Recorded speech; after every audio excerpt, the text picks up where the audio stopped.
There was something strange about Johnny Aysgarth. I knew it long before I married him. Anything you could put your finger on, and yet you were always conscious of it. Conscious of something vague, restless, frightening. There was our first meeting on the hilltop. Now, what did you think I'd do? Kill you? Nothing less than murder can justify such a violent self-defense. It's so easy to think. I knew Johnny loved me as desperately as I loved him. And yet I remember now that even his reassurances seemed almost sinister.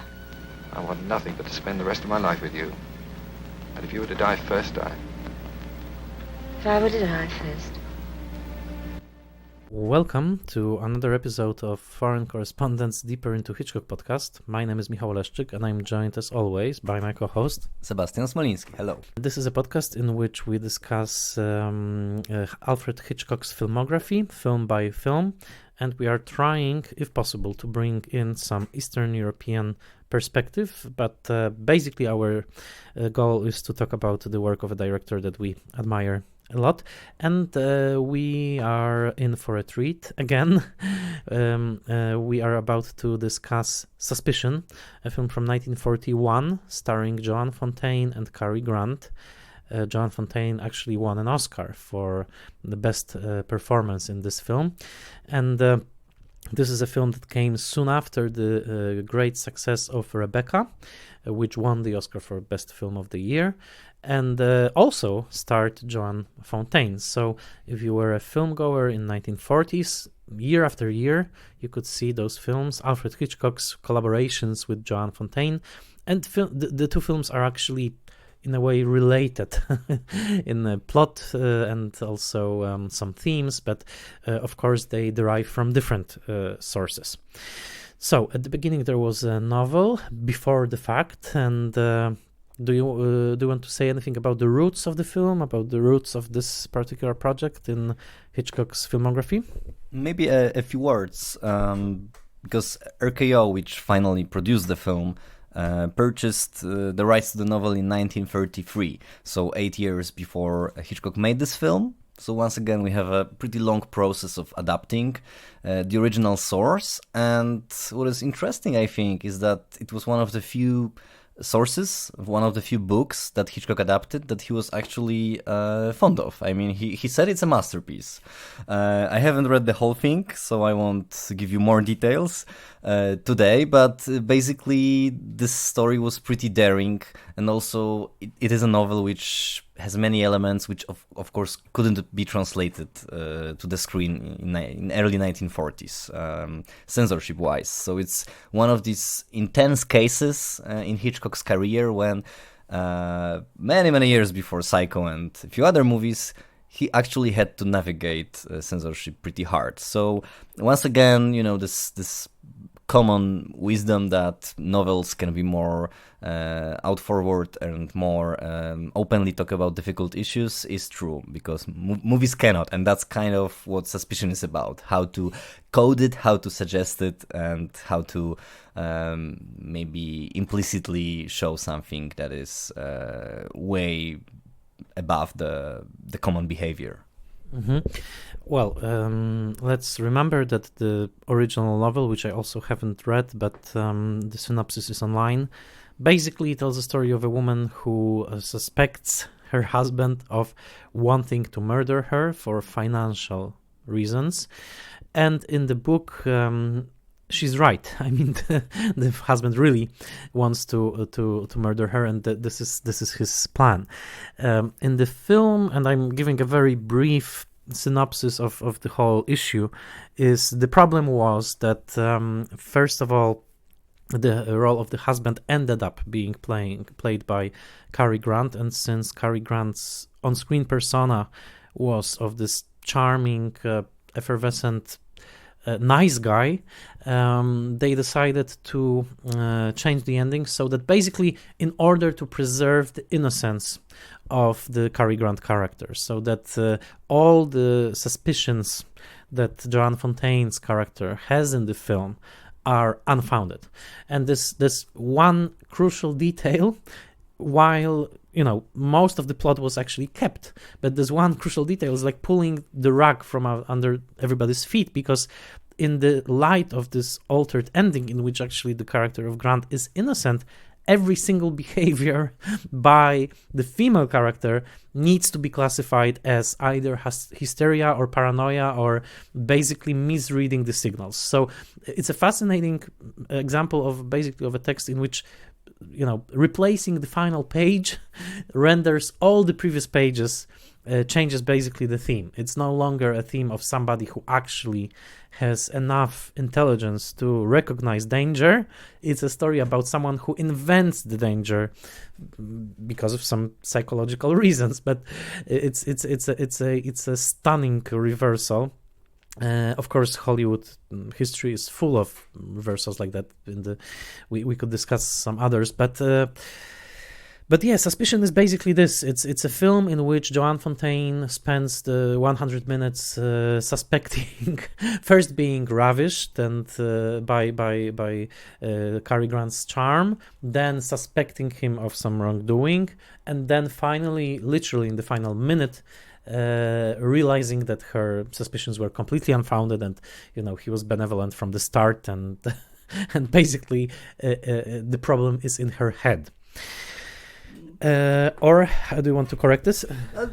I mean, there are some problems with Cary Grant's characters as well. I mean, the protagonist, he's a pretty troubled man. I would like to allude to that a bit later. But yes, you're right. It's a stunning reversal, and it may be something that actually makes the movie more interesting, like the French, for example, think. But basically, it's a pretty controversial issue, and there are even, I think, as far as I could establish, there are even some conflicting sources as to what Hitchcock really wanted to do at the beginning, because I think Donald Spoto, for example, suggests that he never wanted to have Cary Grant as a killer, but if you read Patrick McGilligan's biography and a few other books, then it's clear that Cary Grant, whose persona was already established at the beginning of the 1940s, he had some great successes already. Starting maybe with The Awful Truth as this big breakthrough film, I would say, right? And Bringing Up Baby, of course, 38, and so on. He wanted to try something different, right? That was Grant's wish, and he entered that project because he wanted to play a killer, right? As opposite to James Stewart, who, as Hitchcock mentions, never would play a killer, at least at that stage of his career. So I think there are clues in the film, as I'm sure you agree, that that they really were planning a different ending. So it's maybe a bit, you're saying that this one thing changes everything. Of course, this is what happens in Chinatown in a different sense. Of course, the ending of Chinatown, as devised by Polanski, doesn't really change the meaning of previous scenes, but it changed the meaning of the whole thing, of the philosophy of the world, and so on. So I think that's something problematic for me. I mean, do you think that the film holds together as it is now, and why? What fascinating do you find in it? Well, the most fascinating thing is that it doesn't hold together, and I like that about it, because it's basically, I think, quite an uninhibited film in Hitchcock's filmography. Yes, there are those conflicting notions of whether Hitchcock wanted to or didn't want to have his, leading man as a killer, and probably my guess is that he wasn't sure himself. Like that's probably my guess, that he was probably also calculating, how this will affect the box office, etc. But for me, what is most fascinating is that he is so completely naked in a way in putting on the screen this fascinating notions of femalehood and maleness on the screen, because this is something I think straight from the Victorian era.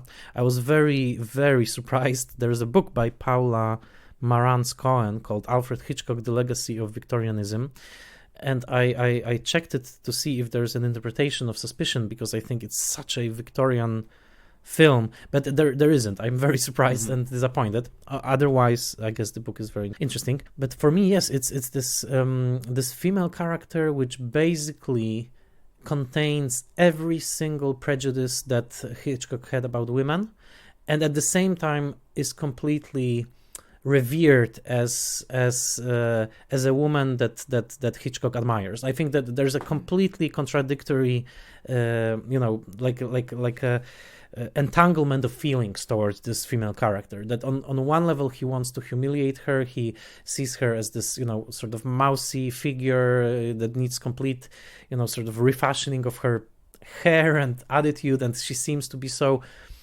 powerless. But on the other hand, she is the one in charge. She is the one in charge because she's the one who has any financial sense.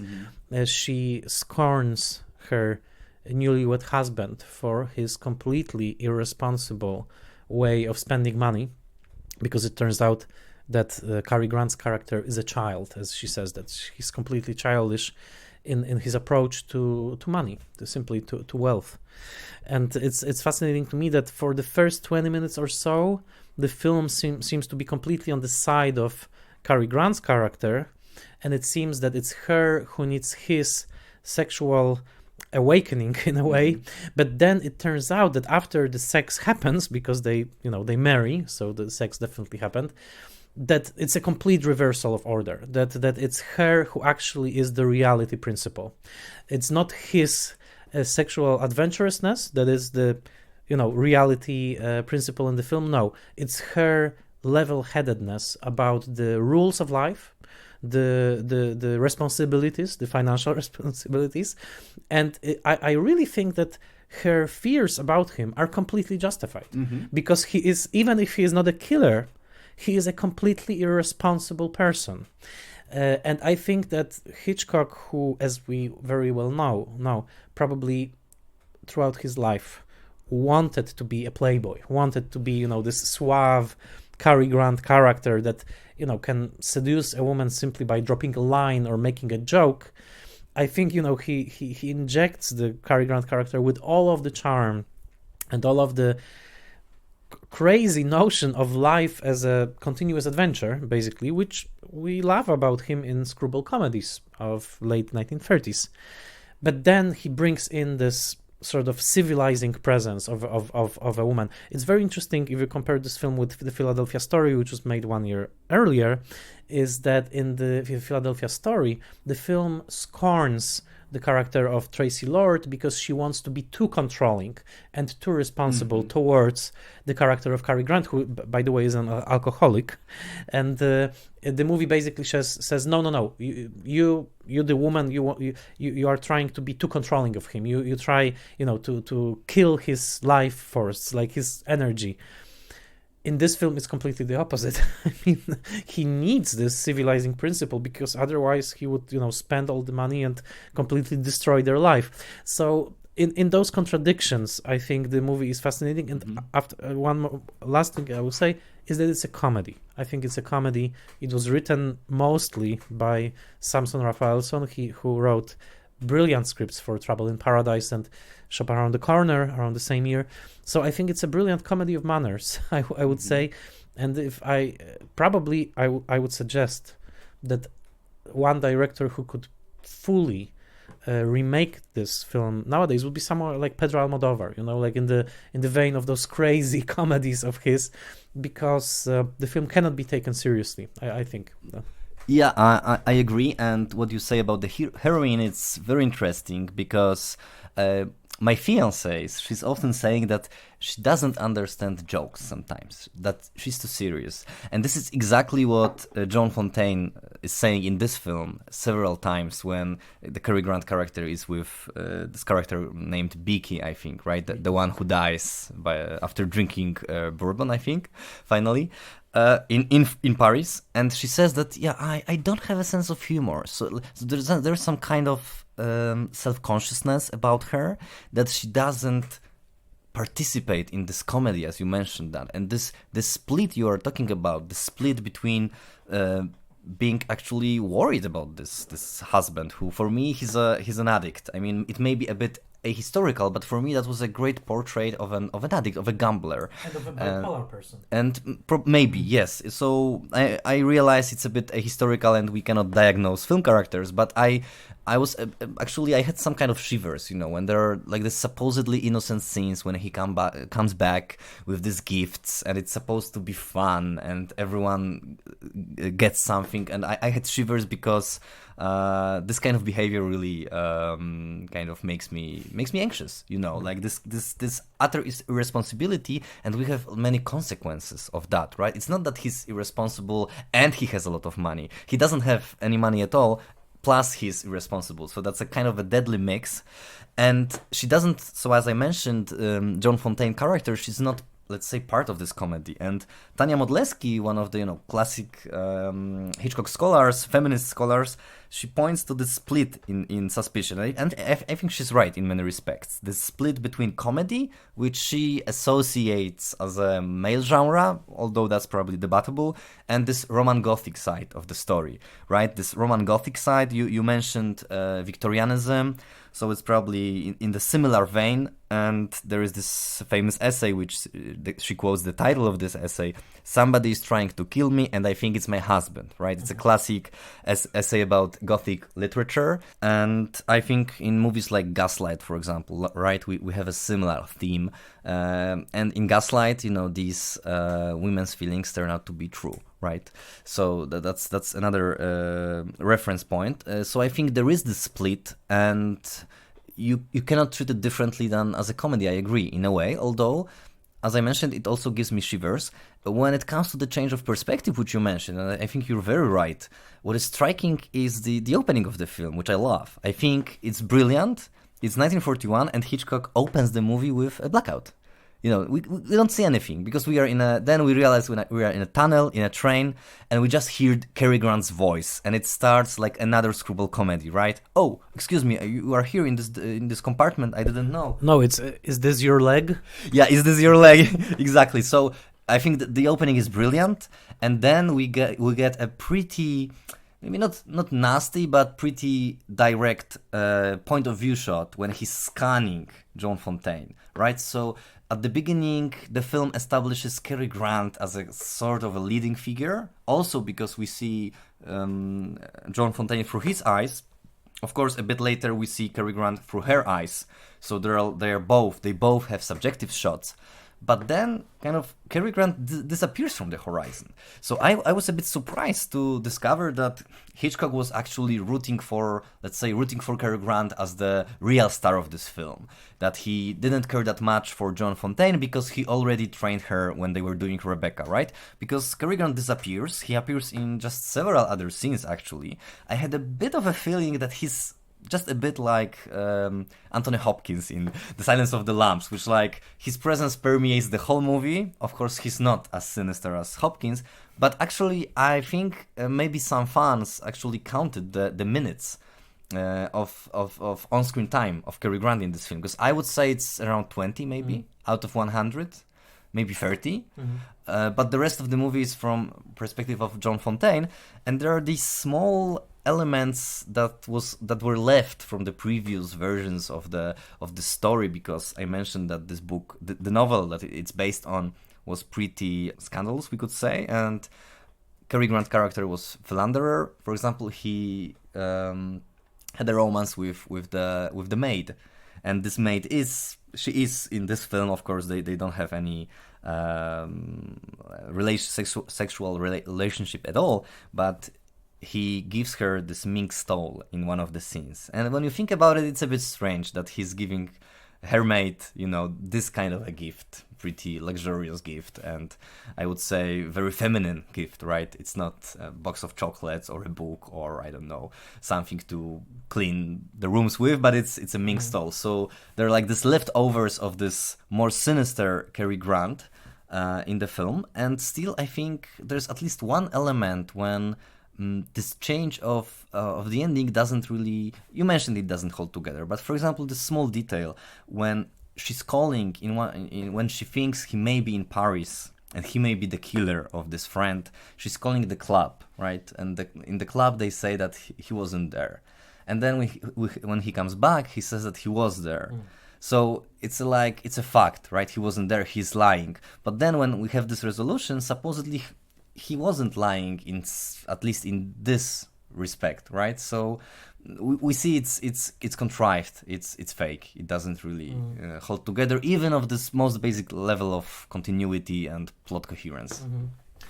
Yeah, I love this reading, and I think that, because of the troubled, let's say, origins of this film, it's not a pure film in that, it's contaminated by those compromises that were taken, because it was not born this way, right? It was born another way, and then it, was tampered with, so it's contaminated. But this is exactly what I like about this, because I agree with you that there's this sinister dimension to this Cary Grant character, because he's so insistent on having fun that it's like a form of violence.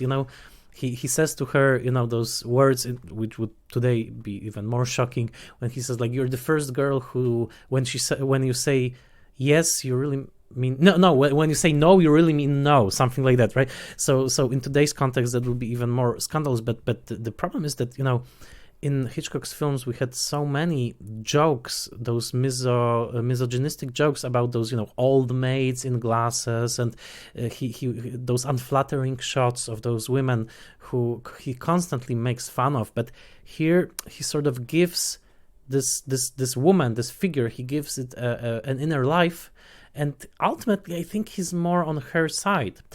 And besides, this film also shows you the sinister underpinning of screwball comedies, because if, of course, it's fantastic when you watch Bringing a Baby and you relish in the chaos that Katharine Hepburn is wrecking, and when you are watching those films, you definitely imagine this life of constant adventure as something extremely exciting. But if you really ask yourself if you would like to be with the kind of a partner who is completely unpredictable every single day, then it becomes something of a psychotic state.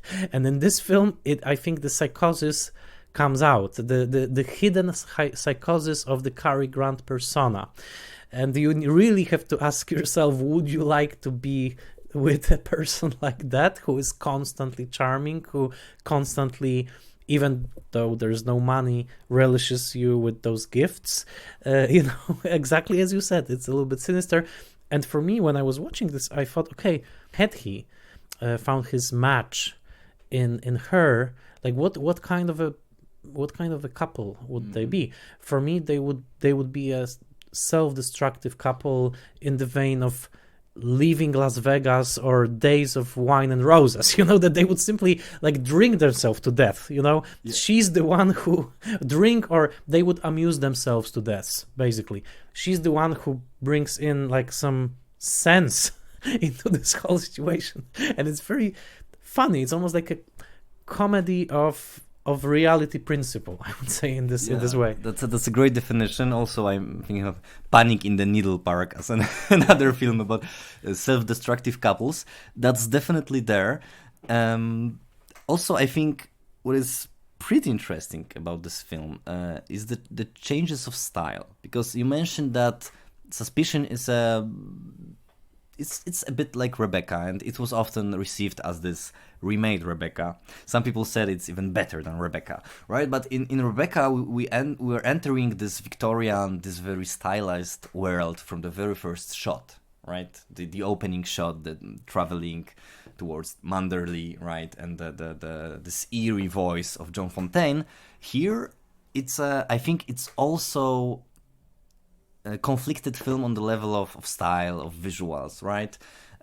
Hitchcock said it's too glossy. I don't agree, because I think watching that nowadays, 80 years later, we love like this glossy classical Hollywood movies, but these interiors, which are white and well lit at the beginning, of course start to be darker and darker, which is not like ingenious idea in itself, but I think it's very interestingly executed, that this movie really changes after 60 minutes, let's say. We have some suggestions that something's wrong, mostly with money, but then the style changes completely, and then we get this Gothic feeling in the last 20-30 minutes. I think it's pretty effective, although maybe not as thrilling as it could be, maybe not as thrilling as it is in Gaslight or Rebecca, when this building of Gothic is made almost in every scene builds up to this final feeling of entrapment and paranoia.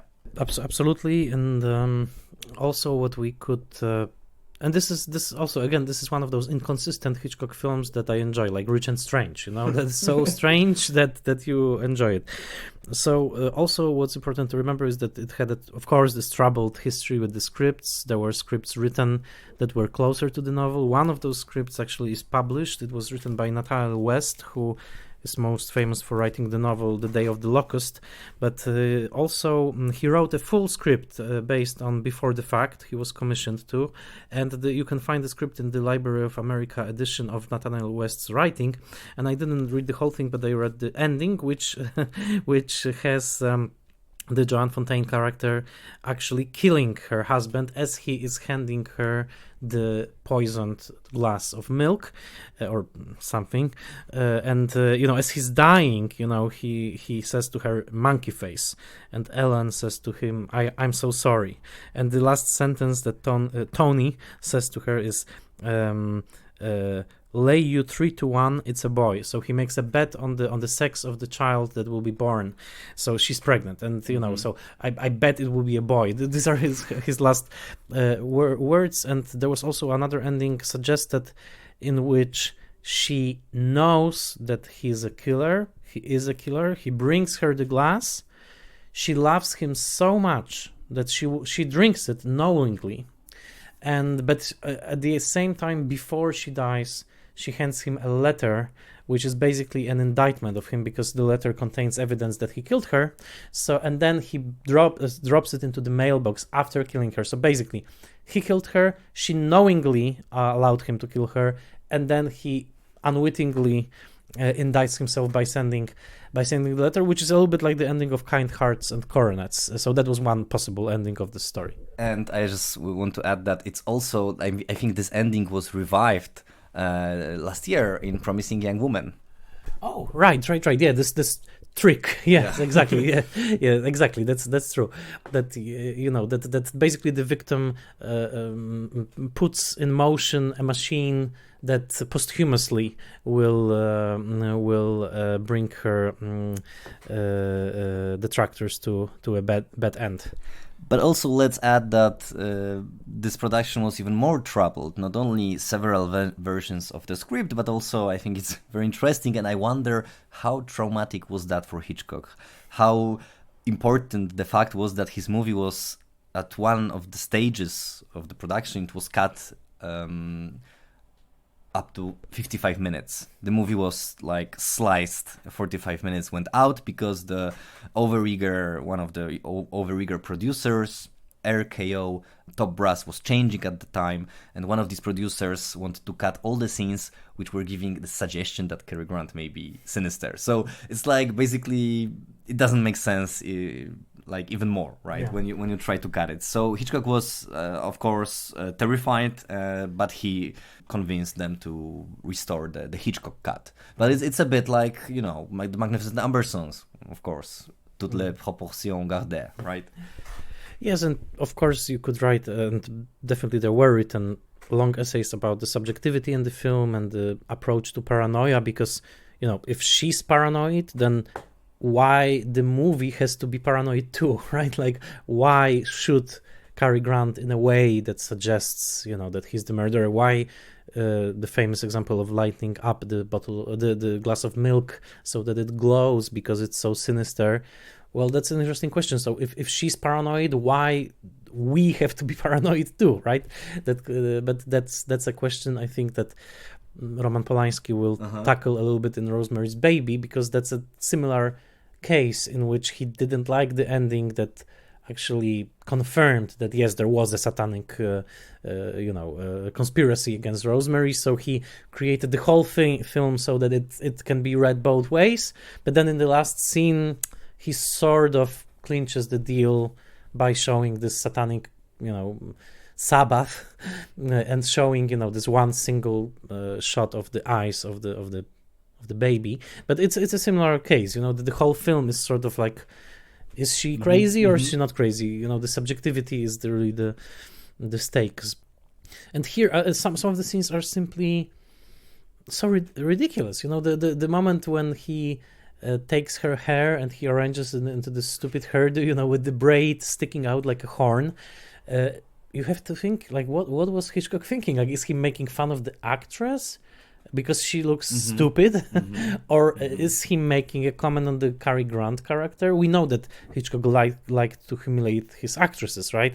But here's usually it was off camera.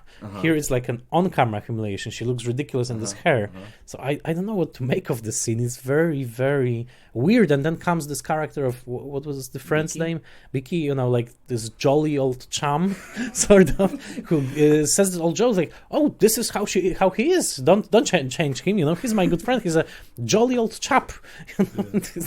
It's very strange. I don't know what to make of it, you know? Yeah, it's very strange. And the when he's in the movie, like, this house changes into like a sandbox or something, you know, they just have fun all day, which is really bizarre. And the scene you mentioned when he's trying to make something out of her hair, the scene begins with them fighting, right, on the hill. And so obviously, I mean, Hitchcock, you may say, for example, that he wants to be this master manipulator, as was often said of him, and actually that was one of the accusations, or a virtue, depending on your point of view, right, that he wants to manipulate us, that there is something going on, when in reality there is not. But of course, it really changes let's say the ideological meaning of the film, right? Robin Wood said something very interesting. He sees in Suspicions, he didn't write a lot about this movie, but he sees it as a kind of a modernist text that, you know, that you can, as you mentioned, you can read it both ways. And actually this film has like at least two narratives, right? So it's like you can choose one of them or you can choose the other, and you can choose the movie, you can watch the movie that way and making sense of the scenes in that way. But also it changes the meaning in this sense that you can stand on a strange ground when you suggest that actually your heroine, she's a bit crazy, right? Because that's the eventual meaning, that she had some kind of feelings which were just her feminine feelings, and doesn't really make sense. But of course, I don't know what to make of it. I mean, I know that there is at least one reading which sees this story as mocking the character, as making fun of her. I think it's more complicated. I think we mentioned that, this mix of comedy and Gothic. But I don't know. This kind of ending is really strange because it kind of undermines it undermines Joan Fontaine character. And it's even more strange, for me at least, because Cary Grant, as I mentioned, pretty soon he almost vanishes or like appears from time to time, right? There are these long scenes when she's just alone or is traveling or is going to do some errands in the city or visiting someone, and Cary Grant is always this one who's not there. He's either working or not, or he's pretending to work, right? So he's always someplace else. So we are really driven into this perspective of the heroine. And finally, what are we to make of this ending, which supposedly, you know, it ends on this note of embrace. They are embracing each other. Of course, the French, they have an answer because they found it particularly subversive, because, you know, there's always a possibility that after the credits he will kill her. Yeah, there's always this possibility. Let's read all of classic Hitchcock films in those terms. Who knows what happens in the unseen scenes of Rear Window? You know, maybe he pushes Grace Kelly out of the window. No, I'm joking. No, for me it's also interesting because ultimately I think Hitchcock, as we know, was a sadistic figure. I think he was kind of a failed predator. He was a wannabe predator, I think, almost like an impotent predator, a little bit like Norman Bates, because, you know, we know about the very nasty psychological tricks he was playing on actresses. On the other hand, and humiliating them and, you know, engaging in the sadistic behavior. On the other hand, apparently he was faithful to his wife Alma on the sexual level. So there was, I think there's this element of him that would like to be like this Cary Grant character, you know, like extremely decisive sexually, extremely seductive, extremely funny, almost to the point of psychosis.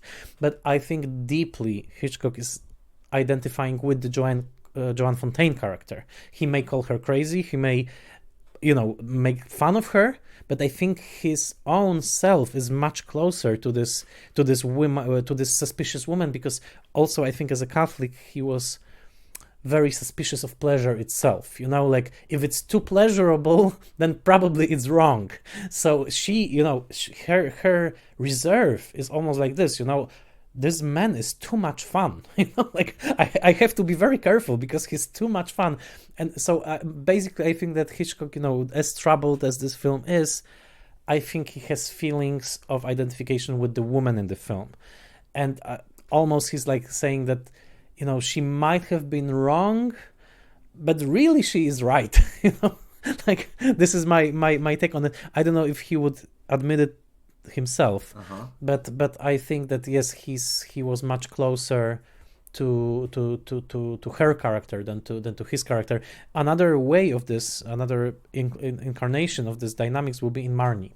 I think that this relationship between, but this will be like beyond dark. This will be like taking this to the Marquis de Sade fun house, but deranged Technicolor. Yes, exactly. But here it's a joke. It's a comedy, but ultimately I think that yes, Hitchcock himself was suspicious, and I think he was suspicious of pleasure in many ways. That's very interesting, and I totally agree. One way of showing how these personalities work is the split, as you mentioned, between Cary Grant and Joan Fontaine characters. Also, of course, Joan Fontaine character is kind of an alter ego of Alma Reville, right? This, as you mentioned, this reality principle in action. Of course, Alma Reville was one of the co-creators of the screenplay. I mean, I think she gets the credit in this case, along with Joan Harrison.